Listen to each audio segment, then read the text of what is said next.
नमस्ते, मेरा नाम है विपुल। xcricketer.com नाम से मेरी ब्लॉगिंग वेबसाइट है और x_cricketer नाम से मेरे ट्विटर, इंस्टा, फेसबुक और यूट्यूब सारे हैंडल्स हैं। आज एक महत्वपूर्ण खबर मैंने देखी तो मैंने सोचा ये कूटनीति के श्रृंखला में एक और वीडियो बना दूं।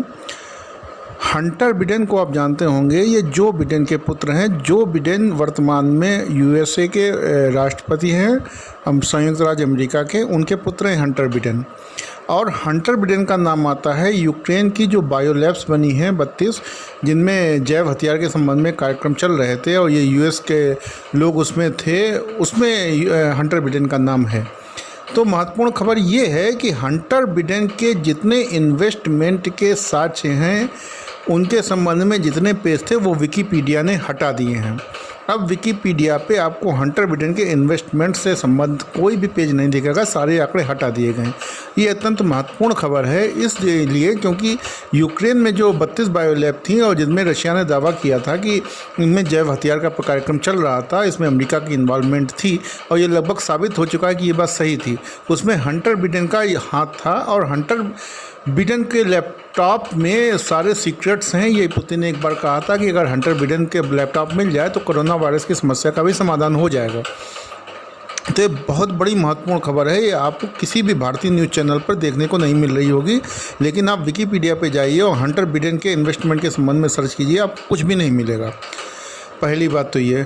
दूसरी बात ये है कि सऊदी अरब ने अमेरिका में जितने उसके निवेश हैं, बल्कि सऊदी अरब के प्रिंस ने अपने जितने क्रूज़ हैं और होटल्स हैं, इसके अलावा भी जो प्रॉपर्टी हैं, उनको बेच के कैश करने का फ़ैसला किया है।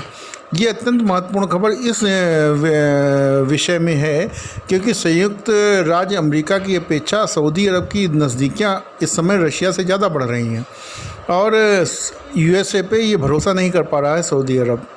तीसरी महत्वपूर्ण खबर ये है कि खरासान एक जो यूक्रेन का शहर है, तो खरासान में एक खबर आई है कि यूक्रेन के सैनिकों ने वहाँ पर सिविलियंस को टारगेट किया है, सिविलियंस को अपनी ह्यूमन शील्ड बनाया है और उनको मरवाया है। हालांकि खबर पुष्ट नहीं है, लेकिन जर्मनी का एक न्यूज़ चैनल ZDF है, वो पूरी प्रामाणिकता के साथ ये बात बता रहा है। चौथी खबर ये है आपकी कि जो चीन है, चीन ने जो संयुक्त ये आपका जो है यूरोपियन परिषद, उसको फटकार लगाई है कि वो मानवाधिकार के संबंध में उसको ज्ञान मत दे और ना रशिया यूक्रेन के संबंध में ज्ञान दे। पांचवी खबर ये है कि ट्विटर को एलन मस्क ने खरीद लिया है और एलन मस्क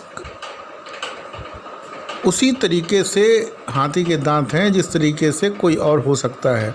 ट्विटर भी अमेरिकी कंपनी है, एलन मस्क भी अमेरिकी कंपनी है और ट्विटर जिन लोगों का जियोपॉलिटिकल टूल है, जिन जियोपॉलिटिकल शक्तियों का टूल है, ये पॉलिटिकल टूल है, उनके लिए आवश्यकता कि ट्विटर की प्रामाणिकता बनी रहे। और ट्विटर चूँकि फार लेफ्ट साइड में ज़्यादा जा रहा था, बल्कि अब उस पर ठप्पा लग चुका था कि ये वामपंथी मीडिया है, उसकी क्रेडिबिलिटी बनाए रखने के लिए मस्क को आगे किया गया है। अब मैं क्यों कह रहा हूँ ये आप समझदार खुद हैं। मैं तथाकथित दक्षिणपंथियों की तरह उछलता नहीं हूँ बात बात पे, और चीज़ें देख के ही बोलता हूँ। 2-3 साल में आप खुद ही इस बात को समझ जाएंगे। मुझे मस्क पे भरोसा नहीं है कि ये दक्षिणपंथी है।